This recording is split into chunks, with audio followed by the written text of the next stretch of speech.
So we're here with Don Stuart, and he wrote No Farms, No Food, Uniting Farmers and Environmentalists to Transform American Agriculture.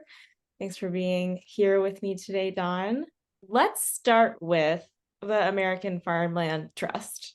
And I thought it was interesting to read about why they had to create a separate organization. But also, let's start with Peggy Rockefeller's relationship with that, because I don't think people necessarily associate environmentalism and, the Rockefeller dynasty. I know they have a foundation, but you know what I mean. So, Yep, they do. yeah. Well, I mean, and that is kind of the crux of the story in some ways. That's how it started, why Peggy Rockefeller got involved. It all kind of fits together. It's one of the things that got me excited about the story in the first place. And it all relates to the fact that American Farmland Trust is such a strange, hybrid, unique organization that astoundingly enough succeeded. And is succeeding. And to me, that's sort of a modern miracle.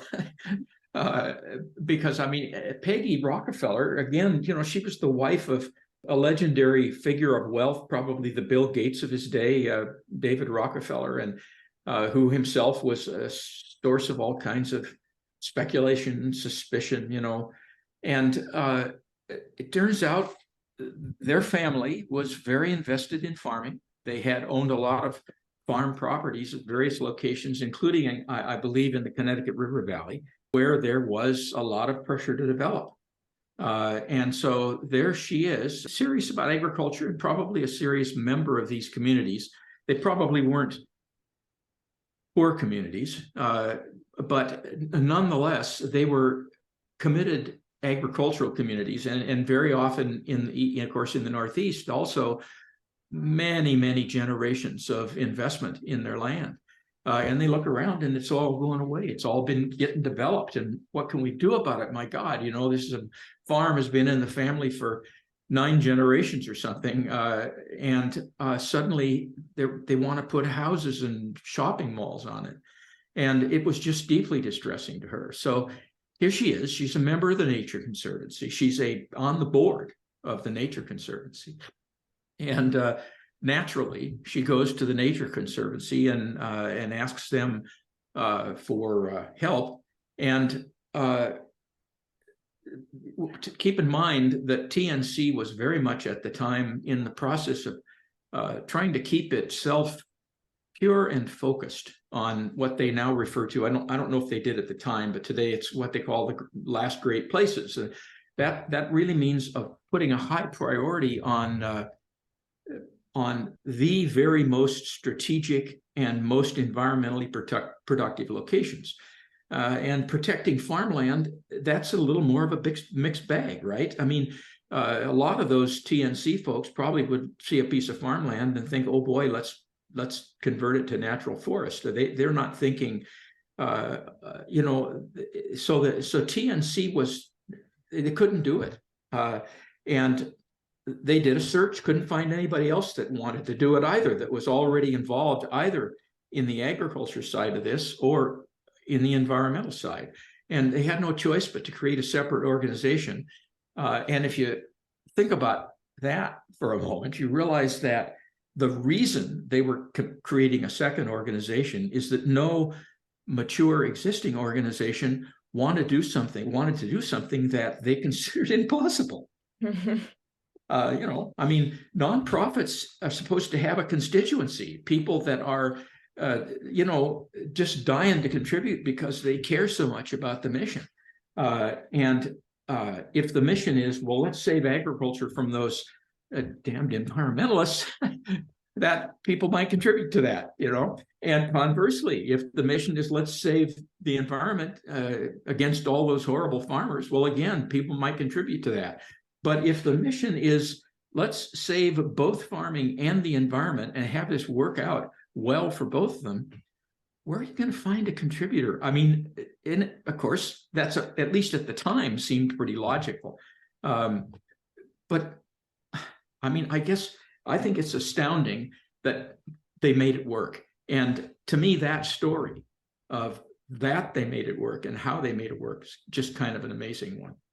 Yeah, I mean, you have to it feels really pertinent and valuable to read a story like that today in a world that's so polarized, just to understand that, people do impossible things all the time. The right people are able to bring the right people together to accomplish things when there's enough momentum or enough maybe some level of compassion and empathy and someone who can see both sides and bridge them together. It's really it's a very powerful story for this day and age, I think.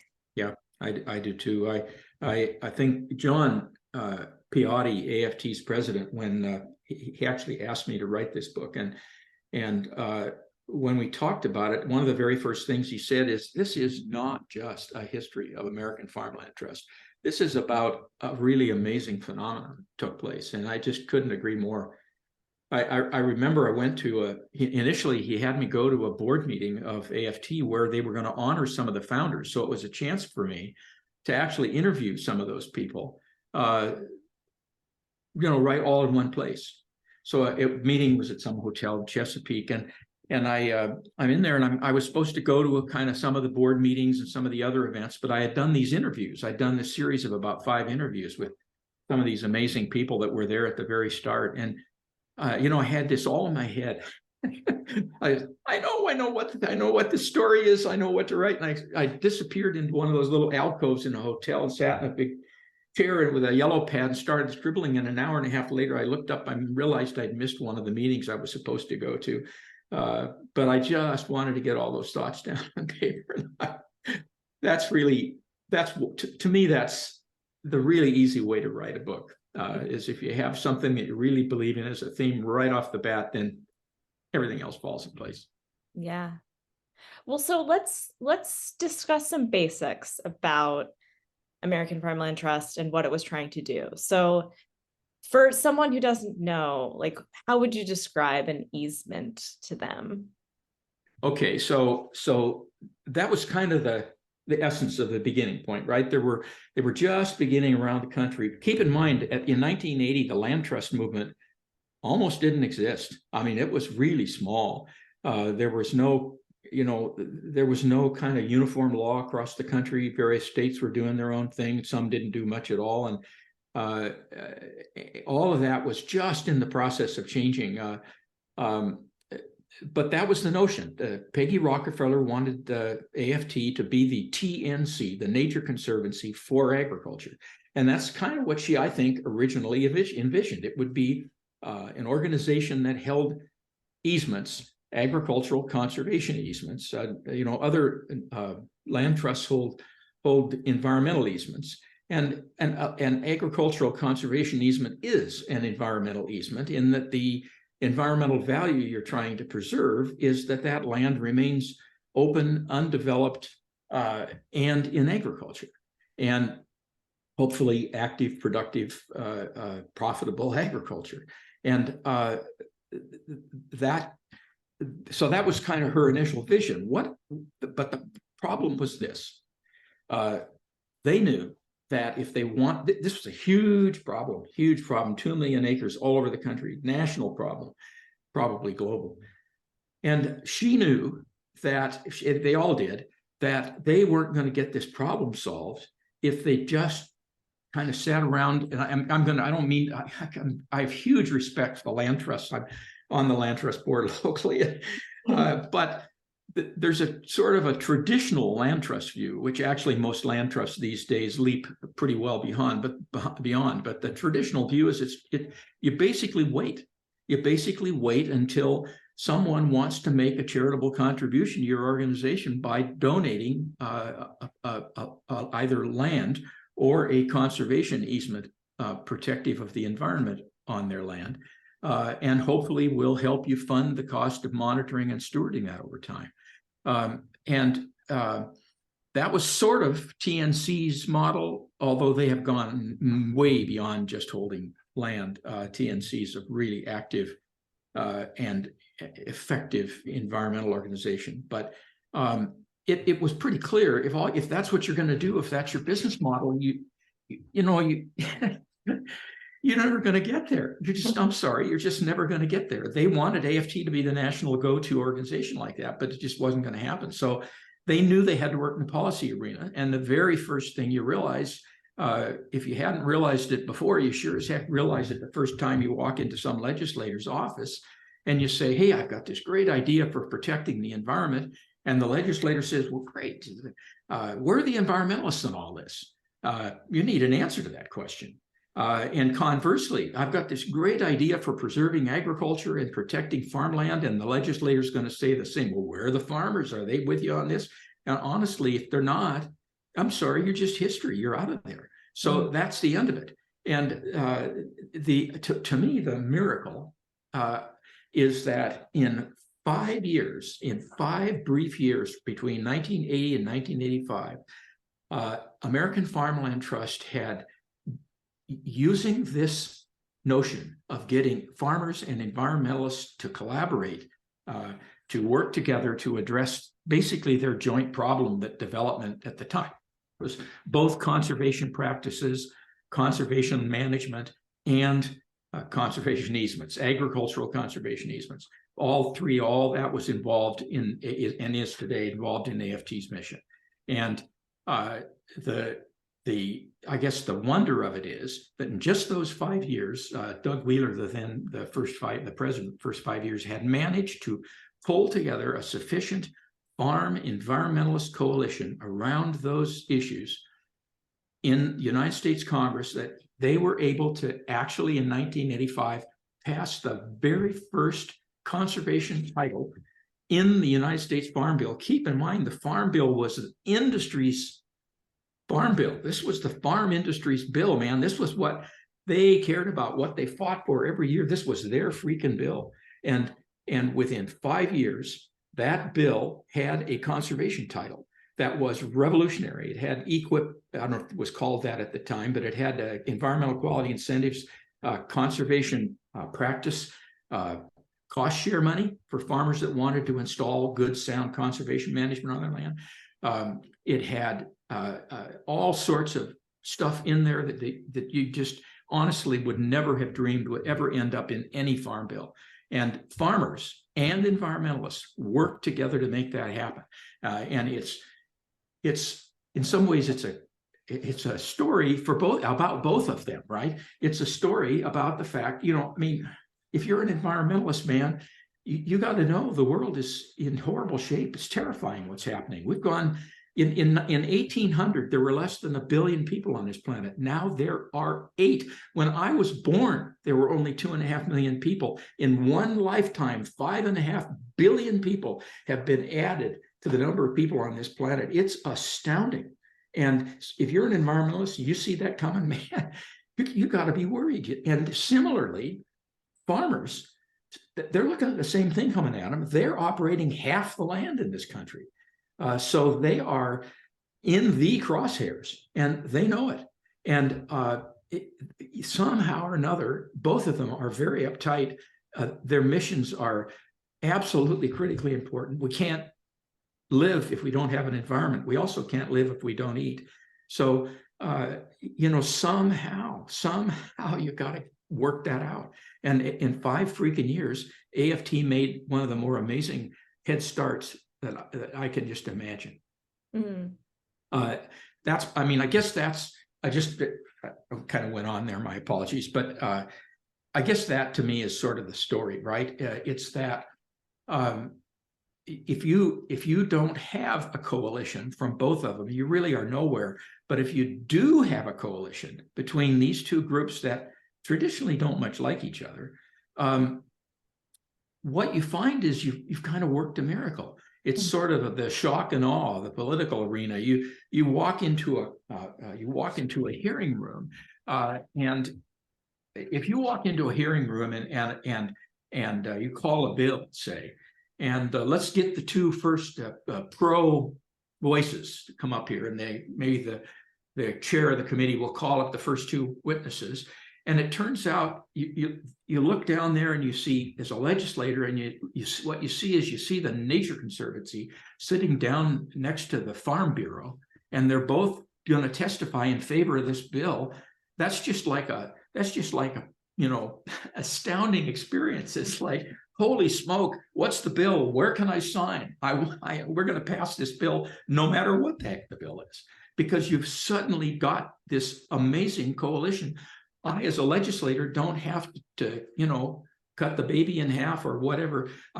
This problem, wow, you guys have solved the problem. I mean, so there's sort of a shock and awe, legislative, political shock and awe aspect to this too. And AFT took advantage of that.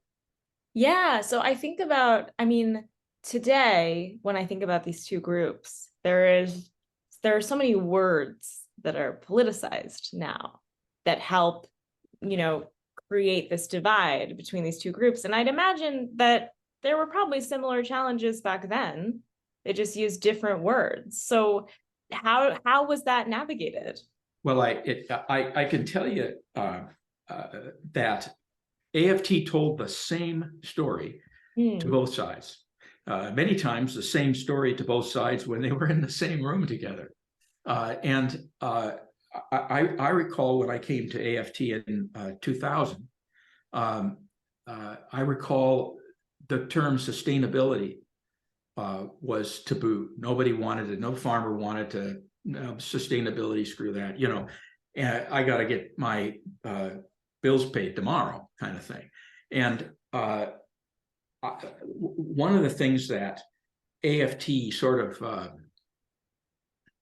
illustrated or demonstrated was how you take that term sustainability and how you put it into, it's kind of AFT's three-legged stool. We've got to have a farm that's economically sustainable, and an environment that's sustainable, and a land base that's sustainable. All of that has to exist at the same time. If you don't have a farmer, if you don't have a farm business, I'm sorry, the land is gone, and it's going to go one of two places. Most likely where it's going to go is into development, because its market value, what it will sell for, what somebody wants to pay to buy it, is a lot more money if it can be developed, and to the extent that it can be developed, even if it's going to be developed for something no more intensive than somebody's recreational property or something. Odds are it's going to fall into some use that's way more intensive than agriculture. The other place it could go, conceivably, if there happens to be a whole bunch of money available, is it could go into some sort of pure and straight environmental use, some commitment to protect its status. That's extraordinarily less likely, but certainly also a possibility. What truly needs to happen is if you can just have a farm there that makes money, that contributes that food element, food and fiber that we need, and at the same time is environmentally responsible and is managed in a way that's friendly to the environment, then my feeling always was there was kind of a fourth leg. It was sort of political sustainability. I used to argue this to the farmers that right now they were loved, and they're still loved. If you watch that old video, To Love a Farmer, I can't remember the guy's name. Anyway, farmers are beloved by and large. They have a very high opinion in polling, but they need to keep that. If they're going to succeed in the political arena, they need the public support. Which is the genius of the conservation title and farm bill, in that these are farmers actually getting assistance to put conservation on the ground. And that conservation that they put, those practices that they implement, those trees that they plant, stream beds that they protect, et cetera, all of that is contributing to a public value. Because the damage to our environment, believe me, and we all know this, is not limited to what farmers do. Farmers absolutely contribute, I'm sure, but everybody, all of us contribute. And when you're sitting in an apartment in a big city, it's a little too easy to pat yourself on the back and think that you're not participating in this. Then you go and turn on the light switch or push down the toaster or whatever, drive to work. There's no getting around it. I'm sorry, 8 billion human beings are going to have an impact, and you're a part of it. And I feel you need to contribute to the solution. Farmers need to do what their responsibility is, no doubt about it. But their responsibility is not to make up for everything that everybody else is doing. And So it's so necessary, and so necessary to think in terms of overall broad social community responsibility for problems that we all face. I don't know if I kind of got lost track there, so I No, probably. that's okay. That's okay. Could you speak to how American Farmland Trust has evolved over time and sort of what challenges they're coming up against now? Well, I can do my best. I certainly, that was the first evolution, right? Was there? I think they kind of knew what they were getting into, but I don't think they really fully figured it out. But by 1985, they freaking knew. They knew exactly who and what they were as an organization. And then Ralph Grossi took over, who was with the organization as its president. He was on the board, on the initial board. Then he basically, he was president of the organization for something like 27 years. Then he retired in I don't know, 08 or something like that. Came back a few years later as an interim president, and is still today on the board of directors. And Ralph, a guy who is about as close to being revered by any of us who were ever on staff of AFT, had this amazing talent for walking into a room filled with farmers and environmentalists and making an impassioned plea for their help and participation, and doing that not only without offending anybody, but more importantly, convincing people. He was just an incredible persuader, and he did for every one of us that was with AFT would have one time or another see him perform this miracle. And it was aside from being just an incredibly nice guy, it was just an amazing talent that we all did our best to emulate, with probably considerably less success. But and so that was Ralph, and he basically, where I was going with that is that he basically sort of took that initial sort of thematic or sort of structure, that approach, and basically played that out and strengthened and improved and refined for some the ensuing 20 or 30 years. And that's kind of where AFT is today. I would say the thing that has changed of late is climate.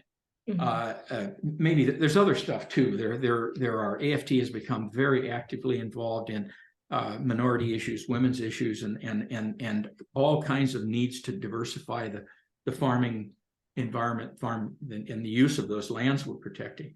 But for me, sort of the signal environmental issue, certainly at this point, along with all the stuff that we've been working on for years, starting with and continuing to be really important, would be water quality, and the Clean Water Act, and how farmers come into compliance with the Clean Water Act while at the same time benefiting from the use of conservation practices that help put some money in their pocket, hopefully, and also help make their farm a better farm as well as a better environment. But with climate, here you've got this situation where farmers, in fact, do contribute, which would be inevitable, but they do, in fact, contribute to the carbon footprint we all have.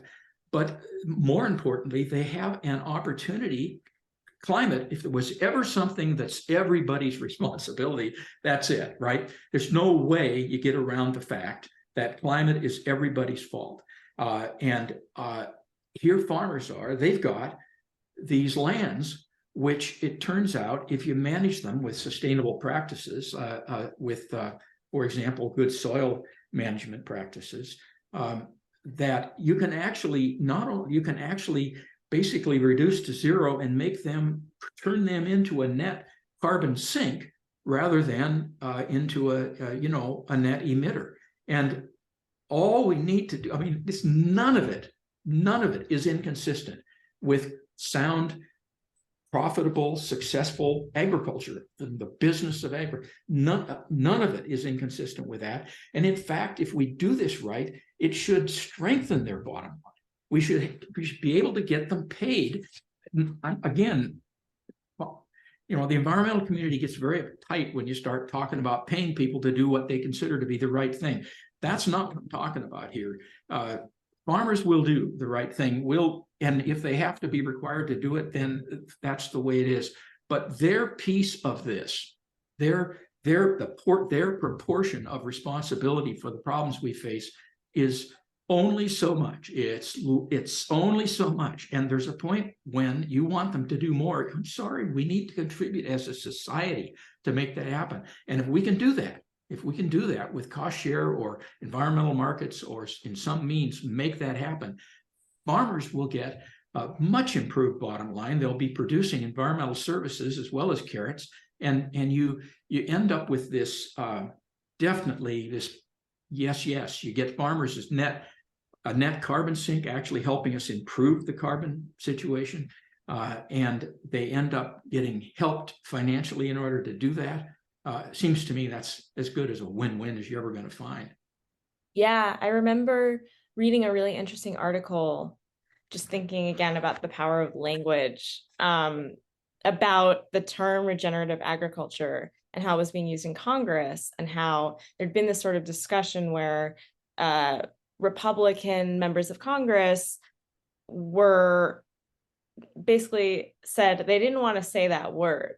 But if the farmers in their states could do more environmentally friendly practices, and if that would help their bottom line, why not, sort of thing, which is an interesting kind of bridge, if you can accomplish. Yeah, it is. I mean, back in around 08, there was a bill called the Waxman-Markey bill. I don't know if some people remember, but it had ecosystem service, a carbon credit situation. And of course, again, the carbon credits are such a huge source of misinformation. But it darn near happened. And there was a study at the time, a great study that showed, that there would be some things with carbon credits, energy costs, for example, where farmers might pay a little more. But the net gain that they'd make by being able to provide and deliver environmental services, ecosystem services, while they're growing their crops, was just so remarkable that it clearly the whole thing worked out to agriculture's benefit. And the whole notion of the fact that carbon credits and carbon markets have sort of ended up with a bad rap, both from farmers and from environmentalists, I just consider to be such a huge loss. And I'm sorry, it's a lot of it's, in my view at least, from misinformation. But yeah. Well, let's end by I would love to hear from your perspective, what you hope to see in the Farm Bill with regard to conservation. Well, this is going to be pretty general because I'm not like up to date on current Farm Bill politics, but in a general way, first of all, we absolutely need to protect agricultural land. There needs to be a very strong agricultural easements program in the Farm Bill. Every time farmers actually get the whole thing explained to them, which isn't very often, they fall in love with the idea. And every farmer that's ever, nothing's every, but the huge vast, like 97% of the farmers that participate in these programs absolutely love them. And so we need to protect that land. And the best, most successful way to do that is with purchased agricultural conservation easements, voluntary purchased agricultural that preserve that land. So that's the first thing. Second thing that needs to be there is a very well-funded suite, and that needs to be funded by Congress to support. It's like a match money for state and local money. Then the second thing is absolutely conservation practice money, cost share assistance with farmers to help farmers install good conservation management on their land. Third thing I absolutely would adore to see would be ecosystem service markets certainly for water quality and for air quality, perhaps also for wildlife habitat of various kinds, where farmers who will manage their lands in a way that's friendly to those values, friendly to water quality, helpful for the climate, helpful for allowing, for example, migration corridors, animals across their properties, those kinds of things. If farmers can do that and get compensated for that, I won't go into the details, but it's very efficiently spent money. It's money, if you've got the money, it allows you to spend that money on the very best projects. It's market driven. So that means both from the point of view of the farmer, they don't participate unless they feel they're being compensated for what it's worth. And conversely, from the environmental side, you don't buy it unless you get true environmental value. And those ecosystem services that you buy are way more effective and successful if you actually have the money to spend. If you're out there, oh gosh, would you please protect your farm, and walking up to a farmer talking to him, I'm sorry, that's great. You'll get farmers, believe me, absolutely, you get farmers to participate. What you may not get is the particular farmer who has that specific piece of land that, based on your study of some watershed, turns out to be the critical chunk of land. You know, I'm sorry, if you want to be able to make a case to that farmer, you need to have the money in your pocket. You need to be prepared to offer that farmer what it's actually worth, as opposed to begging, oh gosh, will you please do what's right, or this or that. Those are valuable things and people should do them. But in the end, you've got to be realistic. And that's where ecosystem service markets can be very, very efficient in actually securing those ecosystem services in the most effective way. And those three things, I guess, would be hugely. I'd add one more concept, and that is, let's include all of agriculture in this, not just sort of, chosen industries, but if this is a farm bill that should be a bill that helps every farmer in the country, big, small, dry bulk commodities, milk, or vegetables, fruits, etc., whatever it is that farmer grows that we need, they should be able to participate in this. They have lands that can help our environment. We should take them up on it. Mm-hmm. Awesome. Thanks, Don. Thanks for your time. And I hope people read your book, because I think it's a really powerful reflection on how change gets created in a world that's very Yeah. I appreciate it. I also think your organization is really terrific. So was impressed to be able to talk to you today. Thank you.